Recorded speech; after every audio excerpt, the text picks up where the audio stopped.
Mi mamá le contestó, está bien, me quedo con la condición de que me des dinero para yo darle dinero al maestro del gimnasio, que es mi pareja. Me quedo, pero tú y yo no vamos a tener intimidad. Tú y yo no vamos a ser esposos ya. Así que decide. Y por tontismo, por falta de amor propio,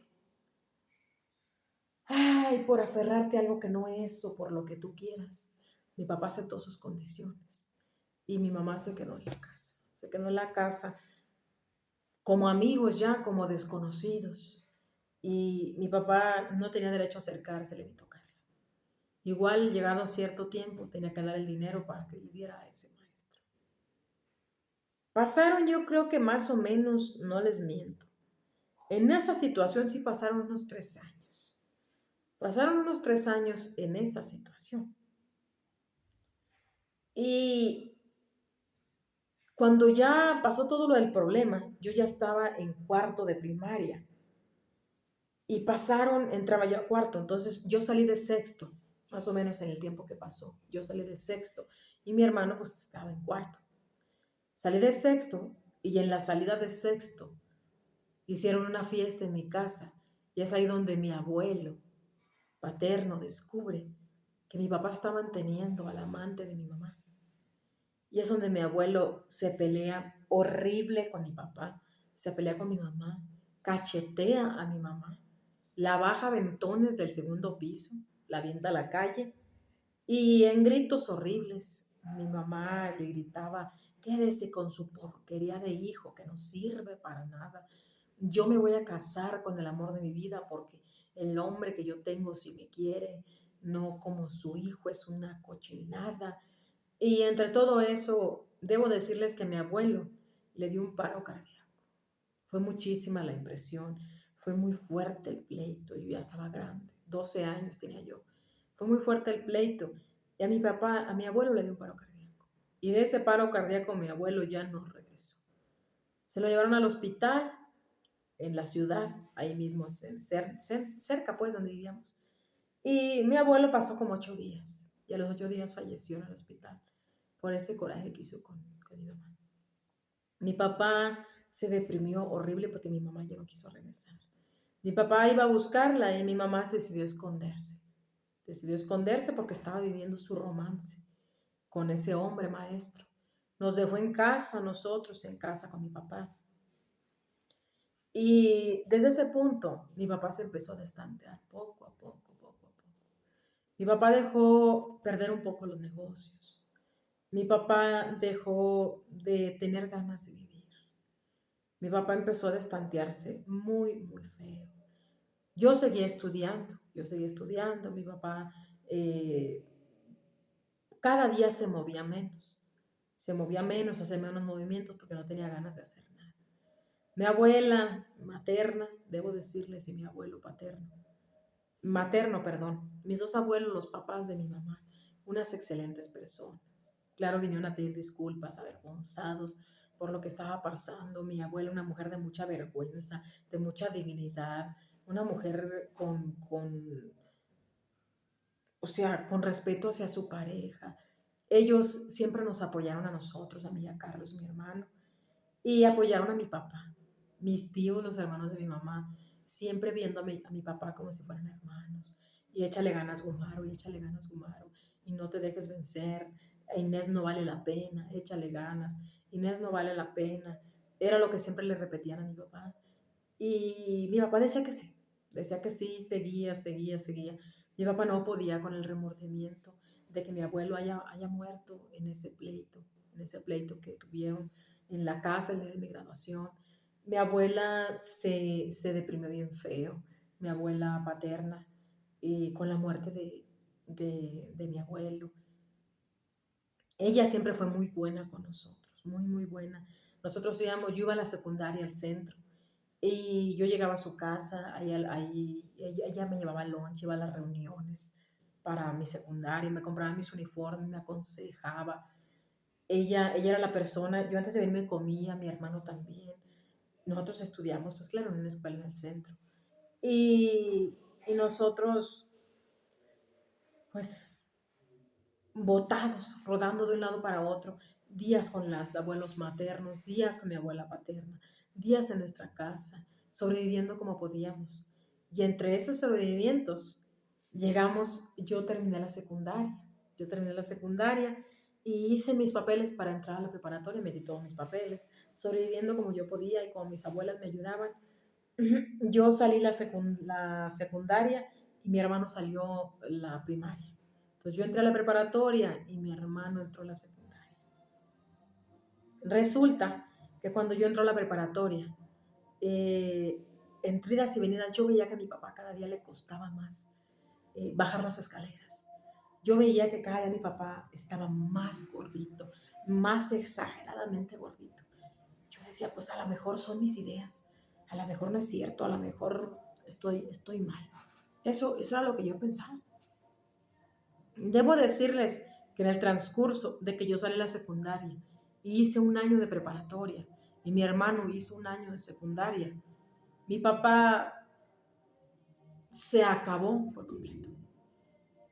Mi papá se dejó morir. Mi papá se descuidó. Mi papá se olvidó de su persona, de su cuerpo. A mi papá ya no le importaba nada. Nada, porque mi papá se enteró que el hombre con el que mi mamá le había sido infiel era un maestro de gimnasio que vivía en otro pueblo vecino a la ciudad. Y ese maestro tenía esposa y tenía hijos. Y cuando a mi mamá se le acabó el dinero que le robó a mi papá, ese hombre le dijo, Inés, no te quiero ver. Largo de aquí, yo no te quiero ver. Y salió huyendo al maestro y se fue a casa con su esposa. Mi mamá se fue a seguirlo. Y es allá donde la esposa de ese hombre la enfrenta y le dice, ¿quién eres tú y qué carambas estás haciendo aquí? Mi mamá le dijo, ¿qué te metes? Yo soy la pareja de Pancracio y, y nos vamos a casar, somos pareja. La esposa le dijo, ay, qué ingenua eres. Nunca vas a dejar de ser la amante, la segunda, la ofrecida. Él nunca se va a quedar contigo. ¿Por qué? Porque estaba contigo por dinero. Y debo decirte que qué a gusto viví yo con tu dinero. Porque yo también lo disfruté. Pero ya se acabó, no tienes dinero, ya no puedes tener a mi esposo. ¿Por qué? Porque aunque tú me vengas a contar una sarta de cosas, yo quiero a mi esposo me quiere a mí. Tenemos un negocio, él tiene físico, lo aprovecha para sacar dinero a las personas y vivimos felices y contentos. Así que por más que quieras tú venir a ponerme el mal con mi esposo, pues no lo vas a lograr. Así que lárgate ofrecida a tu casa. Lárgate. Y mi mamá después de eso se fue a una ciudad que estaba o que está muy arriba de la sierra, muy, muy lejos arriba de la sierra. Allá vivían los abuelos de ella y unos tíos, hermanos de mis abuelos. Y se fue a vivir para allá porque empezó a recibir mucho violencia, voy a decirlo así, o mucho, sí, como mucho peligro, muchas amenazas por parte de las amistades de mi abuelo. Se regó lo que le hizo mi papá y la gente ya le aventaban cosas por la calle. La trataban como si fuera María Magdalena, así como cuando le tiraron piedras. Entonces mi mamá decidió huir y se fue. Mi mamá se fue a vivir a aquella sierra y mi papá no pudo con eso. Mi papá tenía la esperanza, guardaba la esperanza, que mi mamá se iba a hartar de ese hombre. Y, y mi mamá guardaba la esperanza, mi papá, perdón, guardaba la esperanza de que iba a volver mi mamá cuando se hartara de ese hombre. Pero desgraciadamente, pues no fue así. No fue así. Mi mamá se fue y mi papá en ese año se descuidó por completo. Mi papá se descuidó por completo. Mm, Mi papá empezó a desquitar su tristeza, su depresión y todo lo que mi papá le dio con la comida. Y nosotros como estudiábamos y vivíamos en casa de mis abuelos con uno y con otro, no nos dimos cuenta, nunca nos dimos cuenta. Así que mi papá se daba trancones de comida. Llegó un punto donde menos lo esperamos, mi papá ya no se pudo levantar de donde estaba. Mi papá ya no pudo salirse de ese cuarto.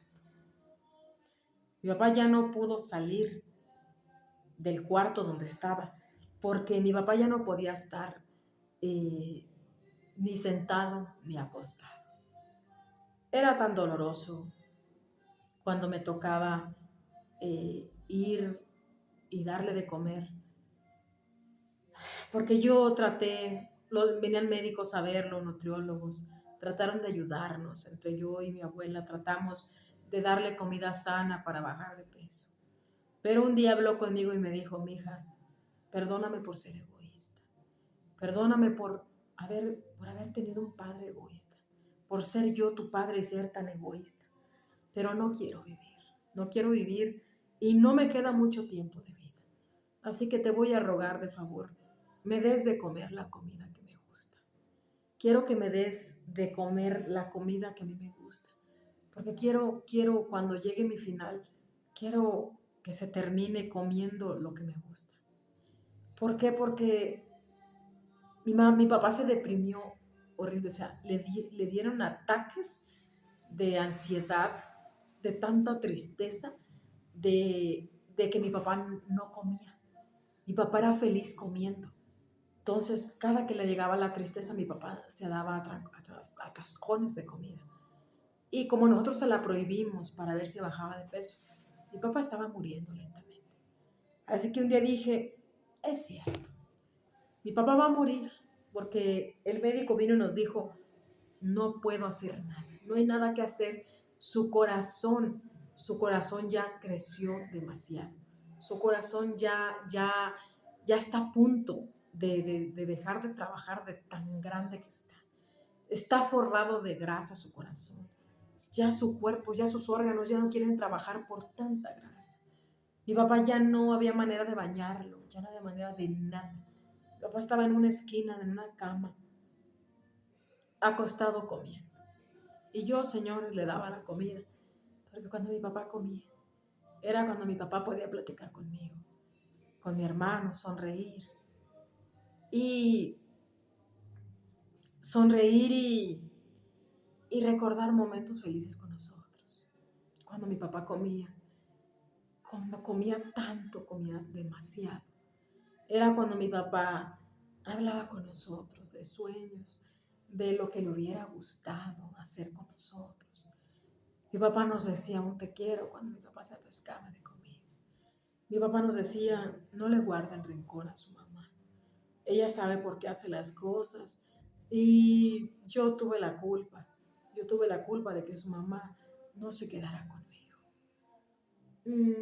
Y de esa forma, un día por la mañana nos levantamos y su corazón de mi papá dejó de latir. Su corazón dejó de latir porque la grasa lo atrapó.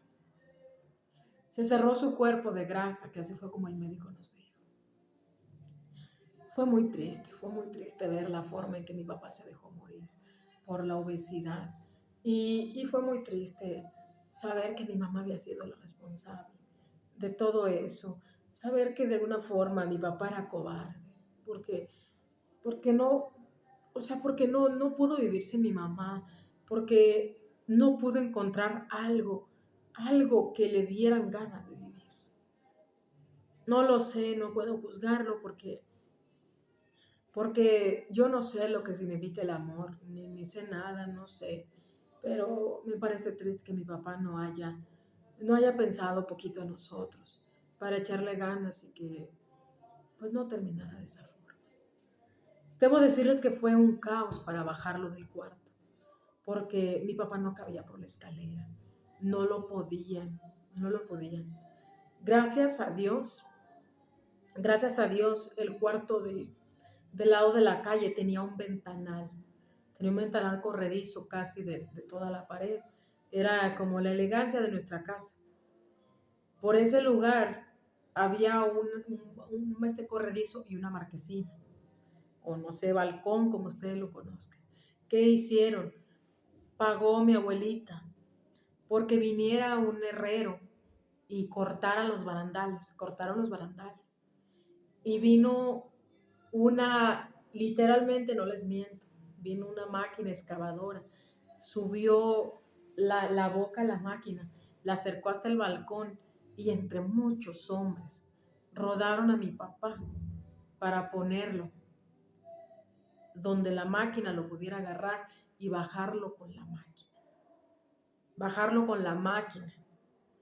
Y después de que la máquina lo bajó, se lo llevaron en una camioneta de esas grandotas. Ahí se llevaron a mi papá. ¿Se imaginan ustedes lo que mi papá pesaba? Era un hombre casi de 2 metros de estatura, aunque no tuviera un poco más de 2 metros de estatura. La gente morbosa viendo todo eso, a nosotros nos dolía muchísimo ver el daño que mi papá se había hecho, que la gente viera, que fuéramos la burla y el hazmerreír de la gente, que mi papá después de muerto, la gente se siguiera burlando de él. Se lo llevaron a la funeraria y después de muchas horas no lo entregaron porque le sacaron lo más que pudieron de peso de su cuerpo, de líquido. Hicieron un excelente trabajo para que mi papá cupiera en un cajón. Y gracias a Dios con todo lo que hicieron, mi papá entró en un cajón para que, para que pudiéramos velarlo como se velan a las personas en México. Y debo decirles que cuando lo vi en el cajón, mi papá se veía tan diferente. Su cara ya no estaba cachetoncita, su cara estaba labradita por pues, todo lo que le sacaron. Mi papá se veía tan guapo. Mi papá se veía tan guapo que era tan triste. Era tan triste no, que no se haya puesto atención en vida para verlo así, para poderlo disfrutar de esa forma. No tengo recuerdos que mi padre haya jugado con nosotros. No tengo recuerdos que mi padre haya hecho algo con nosotros, no. Mi papá vivía enfocado en su trabajo y en mi mamá. Y nosotros siempre vivimos pues encargados de mis abuelos cuando mi mamá se fue. En todo ese proceso, les digo, ese fue cuando entré yo en mi segundo año de preparatoria. Yo tenía 16. Enterramos a mi papá y entré al segundo de preparatoria con 17 años. Con 17 años. Y en ese transcurso de los 17 años, resulta que un día, porque mi papá tenía 2 hermanos, hombres, un día vengo de la escuela y me aborda de la escuela mi tío, uno de mis tíos, y me dice: Tania, súbete a la camioneta que tenemos que hablar. Y a mí me preocupó. Yo dije, tal vez nos van a quitar la casa, porque pues yo era una menor de edad y no supe ni qué. Fíjense que mi abuela paterna, una mujer muy sabia, cuando mi papá ya estaba grave, que estaba muy, muy gordito, mi abuela hizo un testamento. Y mi abuela hizo a mi papá firmar ese testamento donde nos dejaba todo, a mí y a mi hermano. Y mi papá aceptó, pero mi papá le dejó una cantidad a mi mamá, porque a pesar de todo eso, mi papá seguía enamorado de mi mamá. Cuando ya es lo del testamento, que mi tío me aborda y me dice: súbete a la camioneta. Nos subimos.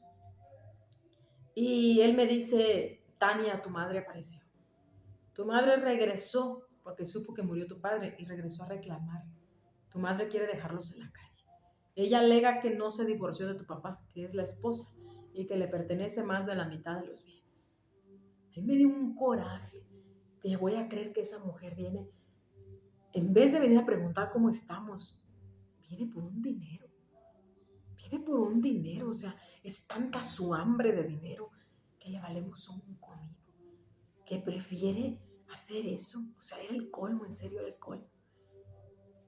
Me dijo, no te preocupes, que tu abuela y nosotros, tus tíos, tenemos los abogados listos.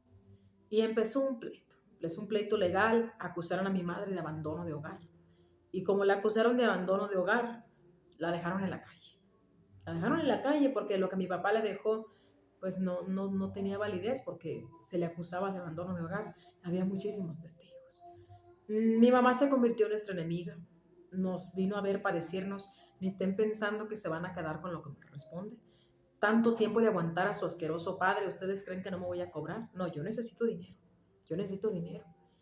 Debo decirles que mi madre tuvo un hijo con ese maestro.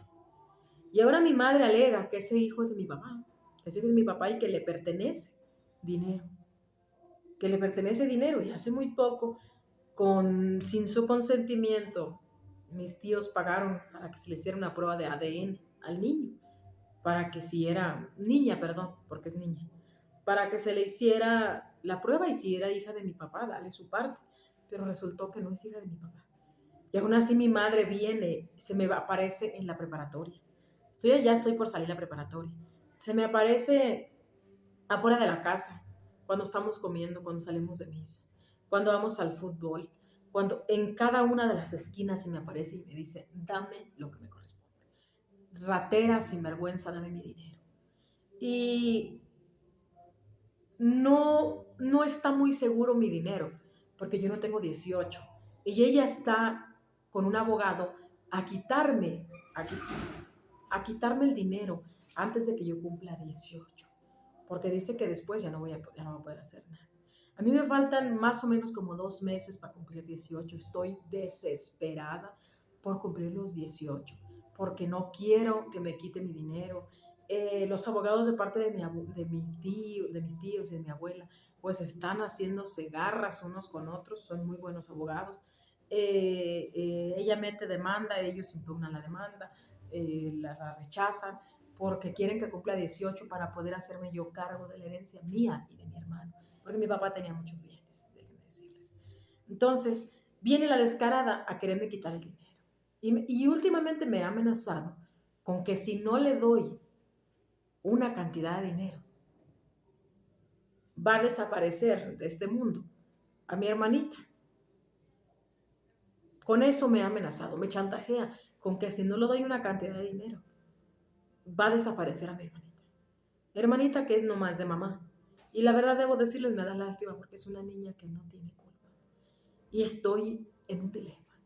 Estoy confundida, estoy estresada, estoy enojada del hecho de, enojada porque cómo es posible que sea tan bestia, tan miserable, tan desgraciada, para no importarle a nosotros, para no importarle lo que hizo con mi papá, para amenazarme con su propia hija, que es su hija. No puedo creer que, o sea, que sea tan hambriada, tan desgraciada, o sea, no puedo no, en serio, no puedo con eso, que se atreva a amenazar. Así que yo le pregunté a mis abuelos maternos, ellos, pues claro, mis tíos y mis abuelos la pasan maltratando, y yo le pregunté a ellos qué debería hacer, y los papás de mi mamá me dijeron, no le des un peso, porque ella no se lo merece. Mis tíos me dijeron, ni un peso a tu madre, porque no se lo merece. Lo he preguntado a algunos de mis amigos, a los que les tengo confianza, y no. Ellos me dijeron, tu madre no se merece un trago de agua. Obvio, no le pregunto a mis tíos paternos, ni de parte de mi padre, ni a mi abuela paterna, porque pues es obvio que ellos la aborrecen, porque ellos la culpan de la muerte de mi padre. Entonces, estoy en un dilema. Díganme ustedes, ¿qué harían en mi lugar? ¿Qué harían? ¿Le darían algo? ¿No le darían nada? ¿Qué harían en mi lugar ustedes? Díganme ustedes qué harían. Les agradezco mucho si me dan su opinión, si me ayudan a decidir qué debo hacer, qué es bueno, qué no, si estoy mal, si soy egoísta, si soy una mala hija, si realmente mi madre se merece, aunque sea una cantidad de unos 50,000 pesos, no lo sé. De verdad les agradezco, familia de Del Mari. Si ustedes me dan un consejo, me ayudan a decidir en este dilema. Gracias Del Mari por apoyarme contando mi historia y gracias a tu público que es maravilloso. Y bueno, mi gente, de esta forma yo les termino la historia del día de hoy. Les agradezco enormemente por apoyarme. Saben que me apoyan mucho si se suscriben a mi canal, aquí, si tocan la campanita de notificaciones, si me comparten, si escuchan los videos y los reproducen. Casi la mitad de las personas que escuchan mis historias no están suscritas. No cobran, no, es gratis suscribirse, hagan paro, suscríbanse para llegar pronto a mi meta y salir adelante. Saben que es algo con lo que le echo muchas ganas. Y bueno, si me pueden apoyar con eso, es completamente gratis, se los agradecería mucho. Yo los dejo, recuerden que yo soy del Mari y nos vemos en una próxima ocasión. Les mando un abrazo desde mi corazón y los veo en otro video. Bye bye.